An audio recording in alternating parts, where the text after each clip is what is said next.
नमस्कार, मैं हूं आपके साथ पवन शर्मा और आप देख रहे हैं सी न्यूज़ भारत। इस समय की खबर उत्तर प्रदेश के जनपद गोरखपुर से है।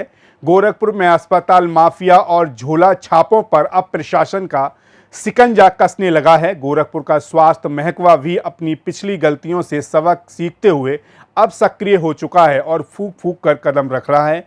लेकिन अस्पताल माफियों पर पूरी तरह अंकुश लगाने के लिए अभी भी कुछ ऐसे मुद्दों को हल करना जरूरी है जिसका हल सिर्फ आईएमए अध्यक्ष डॉक्टर शिव शंकर शाही के पास है। इस विषय पर आईएमए अध्यक्ष हमारे तीखे सवालों का किस तरह जवाब देते नजर आए, आइए आपको दिखाते हैं। एक डॉक्टर के नाम पर 10-10 अस्पताल, एक डॉक्टर की डिग्री और 10 हॉस्पिटल का रजिस्ट्रेशन। कौन है ये डॉक्टर? आईएमए से इनका क्या वास्ता है? और क्या डॉक्टर शिव शंकर शाही जो आईएमए के गोरखपुर में यहाँ पे अध्यक्ष हैं, क्या कहते हैं डॉक्टर शिव शंकर शाही? आ जाइए उनसे मिलते हैं, क्योंकि डॉक्टर शिव शंकर शाही वैसे भी एम्बुलेंस की दलाली और मरीजों की दलाली को लेकर के अपनी आवाज़ बुलंद करते आए हैं। आईएमए के फेवर में खड़े दिखे हैं, आईएमए के सदस्यों के फेवर में खड़े दिखे हैं, लेकिन आज कुछ ऐसी चीज़ें आ रही हैं कि आईएमए के ही हो सकता है कुछ डॉक्टर ऐसे सदस्य हों जिन्होंने अपनी डिग्री पे 10-10, 12-12 हॉस्पिटल संचालित करा रखे हैं।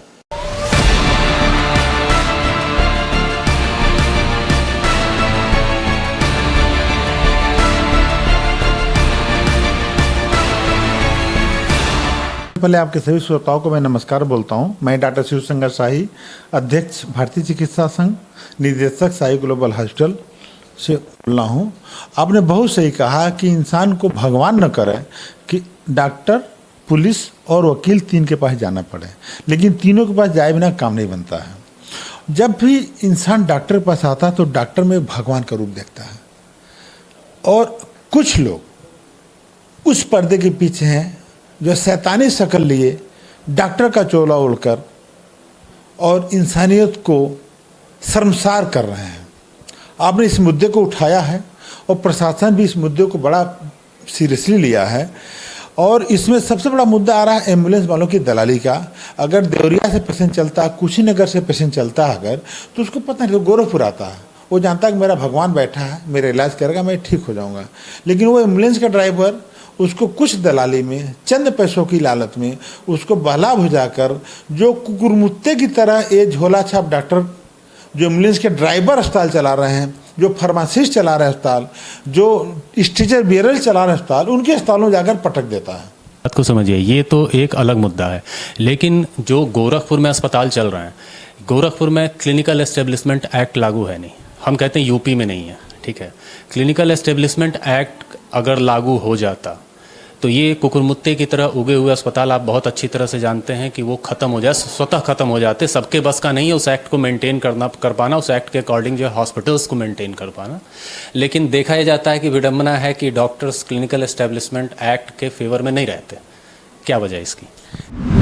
देखिए, इसकी वजह है कि जो एक्ट है अगर लागू हो जाए तो शहर के करीब मान कर चलिए कि 80% अस्पतालों में ताला लग जाएगा। और एक्ट अभी लागू हुआ है, लेकिन 50 और उससे बड़े बेड के अस्पतालों पर लागू हुआ है। 49 और नीचे बेड को भी उन्होंने फ्री रखा है एक्ट से, ठीक है। लेकिन आप जो कह रहे हैं एक्ट लागू, एकदम सही कर रहे हैं, मैं इस बात से सहमत हूँ।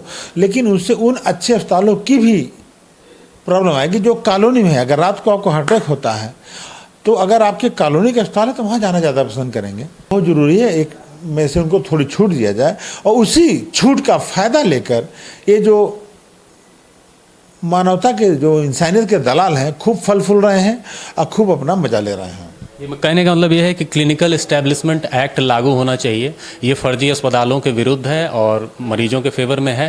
तो हम इस बात को, ये तो एक बात बहस का मुद्दा हो सकता है, सारे डॉक्टर सहमत ना हो सकता है, आप भी पूरी तरह से सहमत नहीं हो। अभी हम दूसरे मुद्दे पे बात कर रहे हैं। एक सबसे बड़ी वजह है जो हॉस्पिटल्स के यहाँ रजिस्ट्रेशन होते हैं। तो हॉस्पिटल्स के रजिस्ट्रेशन में 100% एक डॉक्टर्स की डिग्री अनिवार्य होती है, और वो डॉक्टर को वहाँ पटल पे जाकर के अपना वेरिफिकेशन भी कराना पड़ता है। तो इस प्रोसेस में यह देखा गया है, जो हमारी जानकारी है, आज एक डॉक्टर के नाम से, एक डॉक्टर की डिग्री पे कम से कम 7 से 8 हॉस्पिटल चल रहे हैं। सारे डॉक्टर्स नहीं हैं, लेकिन कम से कम 8-10 की संख्या में ऐसे डॉक्टर हैं। तो वो डॉक्टर कहीं ना कहीं आईएमए के मेंबर भी हैं। तो अगर वाकई में इस फर्जीवाड़े को रोकना है तो क्यों ना ऐसे डॉक्टरों के खिलाफ कार्रवाई की जाए। उनको नोटिस दे सकता है एएमए, उनको वार्निंग दे सकता है, उनको नोटिस दे के कह सकता है कि आप इस तरह के कृत्य में न करें, नहीं तो आपकी सदस्यता समाप्त की जाएगी। तो ये तो आपके स्तर से हो सकता है, आप चाहें तो बहुत कुछ कर सकते हैं। आप बहुत अच्छा प्रश्न पूछे हैं और हम इसमें कर रहे हैं।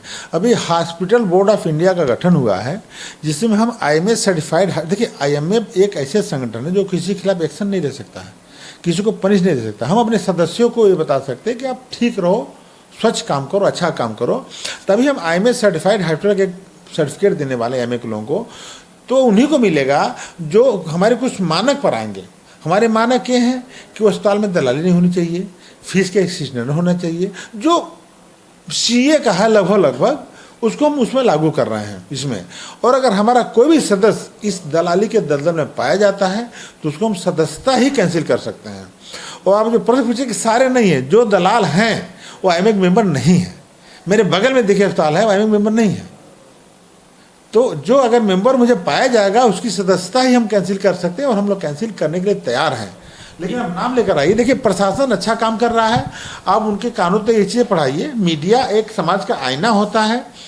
हम अपने मेंबर के अस्पताल की गारंटी ले सकते हैं, उनको सुधार सकते हैं, और नहीं सुधरेंगे तो उनको निकाल सकते हैं। लेकिन मैं ये देखा हूँ कि जो भी अस्पताल फर्जी चल रहे हैं, जिनकी फर्जी डिग्री लगी है, वो मेरे नज़र में भी आईएमए मेंबर सदस्यता नहीं लिए हैं, इसलिए उनके खिलाफ मैं कुछ एक्शन नहीं ले पा रहा हूँ। ये देखिए एक राहगीर थे सोनवर्षा बाजार चौरी चौरा के, जिन्हें टीबी के मरीज यहाँ अचानक अस्पताल से उपचार के पश्चात घर वापस हो रहे थे। रास्ते में इनको बेहोशी आ गई। रास्ते में कोई ट्रीटमेंट करने वाला नहीं मिला। दैनिक जागरण के 2 छायाकार मित्र भैया और ये को नजर पड़ी इन पे, और ये दोनों के विशेष पहल पे इनका इलाज चल रहा है। और एक के डॉक्टर साहब हैं जो रास्ते से गुजर रहे थे, उन्होंने जैसे ही देखा कि एक लोग सड़क पे गिरे हुए हैं अचेत की अवस्था में, उन्होंने मानवता की परिचय देते हुए और तुरंत इनका ट्रीटमेंट शुरू किया। और देखिए अपने हॉस्पिटल से निजी तौर पे इंजेक्शन वगैरह मंगवाए, और देखिए बीच सड़क पे इंजेक्शन दे रहे हैं कि किसी प्रकार से इनका ठीक हो जाए। बहुत ही महान काम इस कोरोना के समय में। और ये फायर ब्रिगेड की हुई टीम जो सैनिटाइज कर रही है शहर को, वो भी देखी रास्ते में तो रुक गई। और एक पुलिस की भांति जो सहायता प्रदान की जा सकती थी, अपना बेस्ट देने के लिए फायर ब्रिगेड की टीम यहाँ पे मौजूद है। अब तक तो पत्रकार बंधु हम लोगों के बारे में बोला करते थे, लेकिन आज मैं पत्रकार बंधु के लिए कुछ शब्द बोलूंगा। दैनिक जागरण के दोनों पत्रकार महोदय जो अपना इंसानियत का परिचय दिए, बहुत काबिले तारीफ रहा। लगातार प्रयास कर रहे थे कि कोई न कोई गाड़ी आ जाए। और ऊपर से डॉक्टर वर्मा जी, हॉस्पिटल से डॉक्टर वर्मा जी, आपने जो मानवता का परिचय दिया यह काबिले तारीफ है। आप स्वयं रुक करके उपचार करना शुरू कर दिए, ये बहुत बड़ी बात है अपने आप में। सर आपका कहना सही है। चलिए आप कह रहे हैं कि प्रशासन अच्छा काम कर रहा है। प्रशासन इतने दिन बाद क्यों जगा, किसने जगाया, कितनी मेहनतें की गई प्रशासन की आंख खोलने के लिए? चलिए प्रशासन अच्छा काम कर रहा है। अभी एक हाल ही में कोविड काल में जो घटना घटी थी, एक बहुत ही बड़ा मतलब झोला छाप आप कह लीजिए, एक झोला छाप प्रशासन के साथ, डीएम के साथ, सीएमओ के साथ कोरोना के टाइम में कोरोना मीटिंग से बैठता रहा, दौरा करता रहा, उसको पास भी जारी किया, सड़क पे कोरोना के टाइम पे इलाज भी करता रहा। ठीक है, आप उस शख्स का नाम जानते हैं, एससी वर्मा, जिसको हम लोगों ने एक्सपोज किया था।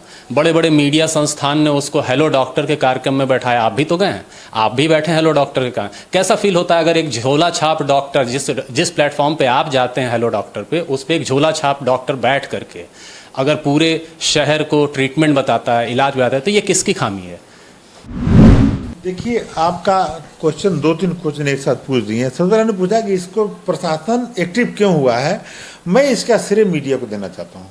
कोरोना काल के पहले से आपको मैं देखूँ, आप बुलंद आवाज़ें बुलंद करते हैं, शायद इतना और लोग नहीं करते हैं। जो खुला बोल दो, तीव्र प्रहार आप करते हैं, वो लोग नहीं कर पाते, डरते हैं। तो मीडिया को निष्पक्ष आईना दिखाना चाहिए जो गलत कर रहे हैं। आपने प्रशासन को आईना दिखाया, प्रशासन एक्टिव हो गया। मैं तो इसकी जिम्मेदारी मीडिया को ही देता हूँ, चाहे प्रिंट मीडिया या सोशल मीडिया, और उसमें आपका रोल मुझे ज़्यादा दिखा, नंबर 1। दूसरा क्वेश्चन है कि किसको कहाँ बुलाया जा रहा है। मीटिंग में लेटर आता है, मैं अध्यक्ष को मैं जाकर बैठता हूँ, 50 लोग रहते हैं, 50 को तो प्रशासन या सीएमओ साहब बुलाते होंगे, या जिलाधिकारी मीटिंग होती, या जो भी मीटिंग कई वो जो बुलाने वालों की जिम्मेदारी होती है उसको सर्च करना। तो इसमें आपके सवाल का जवाब छिपा है कि झोला छाप को रजिस्ट्रेशन कैसे मिल गया। अगर झोला छाप को सम्मानित किया गया, उसको हमारे प्लेटफॉर्म बैठा गया है, इतनी हमारी डील को तारमतार किया गया है। अब किसी डीएम के बगल में किसी चपरासी को बैठा के डीएम का काम दे दिया तो डीएम साहब क्या उतरेगी? वही मेरे पास उतरा हुआ है, वो मुझे कष्ट हुआ है जब पता चला कि ये तो भेड़िया था, खाल कुछ और पहना हुआ है और उस खाल को आपने उतारा। तो मैं आपसे नहीं, मैं सारे मीडिया वालों से अनुरोध करूंगा कि वो खुल कर आएँ और इस मानवता को जो शर्मसार किया जा रहा है, जो मरीज को नंगा कर दिया जा रहा है, बहुत रूह कांप जाती है। जो मैं सुनता हूं कि मरीज के गहने बेच दिए जाते हैं, मैं सुनता हूं कि मरीज का पैसा नहीं हो तो कुछ ऐसे लोग कहते हैं कि कोई बंदे जमीन है पेपर दो, पेपर गिरवी रख के इलाज करते हैं। इनके लोग जाके जमीन प्रधान से मिलकर जमीन बिकवा देते हैं ताकि मरीज बीमारी से तो नहीं मरा लेकिन घर जाकर भूखों मर जाते। इससे लोग बचाने की क्या हो सकता है? इस तरह से डॉक्टर साहब देखिए, आप आगे आइए, आप लीड करिए। आईएमए आपके साथ है। आईएमए कोई प्रशासनिक बॉडी नहीं, आईएमए अपने मेंबर को देख सकती है और मेरा कोई भी सदस्य अगर संलिप्त है तो उसको मैं आईएमए से भी निकालूंगा और एनएमसी में भी लेटर लिखवा कर निकालूंगा। उसकी प्रैक्टिस पर मैं रोक लगवाने की कोशिश करूंगा। इतना मैं एक्शन ले सकता हूँ। चलिए सर, हम आपको आईएमए के ही, हो सकता है आईएमए के ना हो, मेरी अभी जानकारी पूरी नहीं है, हो सकता है हम ऐसे ही कुछ डॉक्टर्स 4-5 आपके सामने रखते हैं जिनकी डिग्री अभी नहीं रखेंगे, एविडेंस के साथ रखेंगे, जिनकी डिग्री 1 नहीं 10 अस्पताल में लगी है। पहली चीज़ तो ये, जब वक्त आएगा हम आपके पास फिर आएंगे। फिलहाल एक व्यक्तिगत चीज़ें जो मार्केट में जो है, जैसे आज की डेट में आप बुलंद कर रहे हैं आवाज़, जैसे झोला छाप चिकित्सकों के विरुद्ध और ये जो एम्बुलेंस चालक जो हैं जो दलाली कर रहे हैं, अस्पतालों में पहुंचा रहे हैं, जो तारामंडल हब बन चुका है दलाली का, मरीजों की दलाली का, तो ये जो नॉन मेडिको जो हॉस्पिटल चला रहे हैं उनकी आपस की कानाफूसी यह है, जो मैं आपको बता रहा हूँ, उनकी आपस की कानाफूसी ये है कि डॉक्टर साहब जो है, शाही डॉक्टर साहब बहुत बड़ा हॉस्पिटल बना लिए हैं, काफ़ी ज़्यादा उनके ऊपर लोन है, काफ़ी ज़्यादा बर्डन है। जितना लोन है, जितना बर्डन है, उतना मरीज उनके पास नहीं है, इसलिए वो चाहते हैं बाकी के अस्पताल निपटा दिया जाए। क्या कह रहे हैं? देखिए, सबसे पहले मैं आपको बता दूं कि मेरे अस्पताल पर इस समय साई ग्लोबल पर कोई लोन नहीं है। जो लोन है मेरी एमआरआई पे है और मेरे यहाँ पैसे इतने ज़्यादा हैं कि मुझे टाइम नहीं मिलता करने के लिए। लोग कहते हैं ठीक, वो बहुत सही कर रहे हैं, एकदम सही कर रहे हैं। मेरे पास सीरियस मरीज नहीं आ रहे हैं जो एम्बुलेंस से आते थे, जिनकी जांचें में जान में बचाता था। वो गोली लगा पेशेंट नहीं आता जिनका मौत के मुँह से निकालता था, वो उनके पास जा रहे हैं, मर के जा रहे हैं। और गोरखपुर का नाक कट रही है। आज बाहर जो है गोरखपुर वाले लोग गाली दे रहे हैं कि वहाँ मरीज बच नहीं रहा। ये दलालों की वजह से हम लोग, क्योंकि आम पब्लिक तो उनको डॉक्टर जानती है और उनकी दलाली की वजह से हम सीरियस मरीज को नहीं बचा, वो लोग नहीं बचा पा रहे हैं और दाग हमारे ऊपर आ रही है। तो एकदम उन लोगों का निराधार है, गलत है। हम कोई अभियान नहीं चलाएं, अभियान आप लोग चलाए हैं, अभियान सामाजिक कार्यकर्ता चलाएं, अभियान जो मानवता की सेवा करने वाले चलाए हैं। मैं एक आईएमए अध्यक्ष हूँ, मैं इसी इतना अभियान चलाया हूँ कि मेरा कोई सदस्य अगर गलत करते पाया जाएगा तो मैं उसके खिलाफ बहुत सदस्यता कैंसिल कर सकता हूँ। मैं उनको ट्रेनिंग दे रहा हूँ, मैं उनको रिहर्सल कर रहा हूँ कि आप प्रैक्टिस करो और आगे बढ़ो। लेकिन इस तरह की चीज़ें जब आप कुछ करेंगे तो होगा, ब्लेम लगेंगे, तरह की बातें होंगी, लोन होगा। हम कर्ज ज़्यादा लेते नहीं जी। गोरखपुर से सी न्यूज संवाददाता सतेंद्र कुमार की रिपोर्ट। इसी के साथ हम अगली कड़ी में आपको दिखाएंगे कि आईएमए के कौन से डॉक्टर हैं जिनके नाम पर कई अस्पताल चल रहे हैं, और ये भी दिखाएंगे कि गोरखपुर में अस्पताल माफियों के हौसले इतने बुलंद हो चले हैं कि अब वह सीएम योगी के गोरखनाथ चिकित्सालय में भी सेंधमारी कर मरीजों का सौदा करने लगे हैं। साथ ये भी दिखाएंगे कि सीएम पर आपत्तिजनक टिप्पणी कर जेल की हवा खाने वाला झोला छाप किस कदर बेखौफ होकर नियम कानूनों को ताक पर रख अपनी अकूत दौलत की बदौलत अपने अस्पताल में प्रैक्टिस कर रहा है। इसी के साथ मुझे यानी पवन शर्मा को दीजिए इजाजत। आप बने रहिए सी न्यूज़ भारत के साथ। हर खबर आपके साथ, आपके हाथ।